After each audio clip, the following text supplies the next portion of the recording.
নির্বাচনের মাধ্যমে তারেক রহমান বাংলাদেশে ফিরে এসে জনগণের ভোটে নির্বাচিত প্রধানমন্ত্রী হবে। বাংলাদেশে এমন একটি নির্বাচন উপহার দেন যে নির্বাচনের মধ্য দিয়ে বাংলাদেশে আমার প্রিয় নেতা তারেক রহমান দল বল নিয়ে বাংলাদেশের ক্ষমতায় আসতে পারে, যে ক্ষমতায় এসে মানুষ শান্তিতে ঘুমাতে পারবে, গণতন্ত্র অটুট থাকবে, বাংলাদেশের বিচার বিভাগ স্বাধীন থাকবে, বাংলাদেশের সকল সাংবিধানিক প্রতিষ্ঠানের স্বাধীনতা থাকবে। এমন একটি নির্বাচনের মাধ্যমে তারেক রহমান বাংলাদেশে ফিরে এসে জনগণের ভোটে নির্বাচিত প্রধানমন্ত্রী হবে। তারা এখন নতুন ড্রেস পরেছে, তারা এখন নতুন পাঞ্জাবি ছিনিয়েছে, তারা আবার আপনাদের পাশে যাওয়ার চেষ্টা করছে ওই ঘাপটি মারা লোকের দ্বারা। তাই আপনাকে সচেতন হতে হবে। আপনার কাছে প্রত্যাশা তো টাকা নয়, আপনার কাছে প্রত্যাশা শেখ হাসিনাকে দেশে আনতে হবে।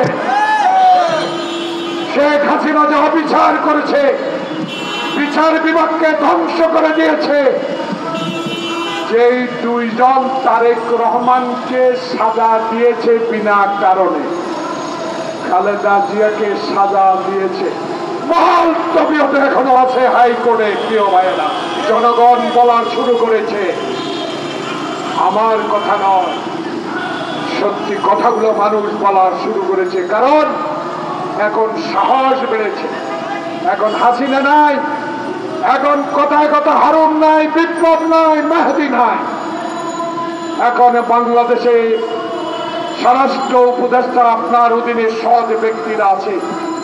এই সৎ ব্যক্তিদের দিয়ে বাংলাদেশে এই ঘাপটি মারা লোকদেরকে বের করে দেন, নাহলে আপনারা শান্তিতে আরেকটি নির্বাচন দিতে পারবেন না। তারাই বাধা হয়ে দাঁড়াবে জনগণের চলে। আসুন আমরা বিএনপি, আমার নেতা তারেক রহমান বলে দিয়েছে, বিপ্লবী সরকারকে আমি সমর্থন দেব। এই বিপ্লবী সরকারের যত কোনো ক্ষতি না হয়, এই বিপ্লবী সরকারের বিরুদ্ধে যেন কেউ কথা না বলতে পারে, সেই দিকে বিএনপি নজর রাখতে হবে। আমরা নজর রাখছি, কারণ 16 বছরে গুলি খাওয়া, টিয়ার গ্যাস খাওয়া,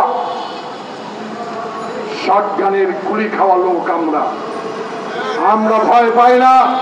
আমরা আপনার সাথে আছি, কিন্তু সময় দীর্ঘ মইনি আহমদের মতো করা ঠিক হবে বলে মানুষ মনে করে না। আসুন সবাই আল্লাহ পাকের কাছে দোয়া করি।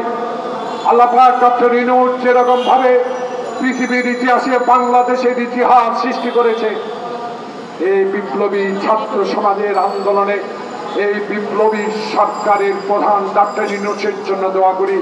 আল্লাহ পাক উনাকে যেন শক্তি দেন, বাংলাদেশে এমন একটি নির্বাচন উপহার দেন যে নির্বাচনের মধ্য দিয়ে বাংলাদেশে আমার প্রিয় নেতা তারেক রহমান দল বল নিয়ে বাংলাদেশের ক্ষমতায় আসতে পারে, যে ক্ষমতায় এসে মানুষ শান্তিতে ঘুমাতে পারবে, গণতন্ত্র অটুট থাকবে, বাংলাদেশের বিচার বিভাগ স্বাধীন থাকবে, বাংলাদেশের সকল সাংবিধানিক প্রতিষ্ঠানের স্বাধীনতা থাকবে।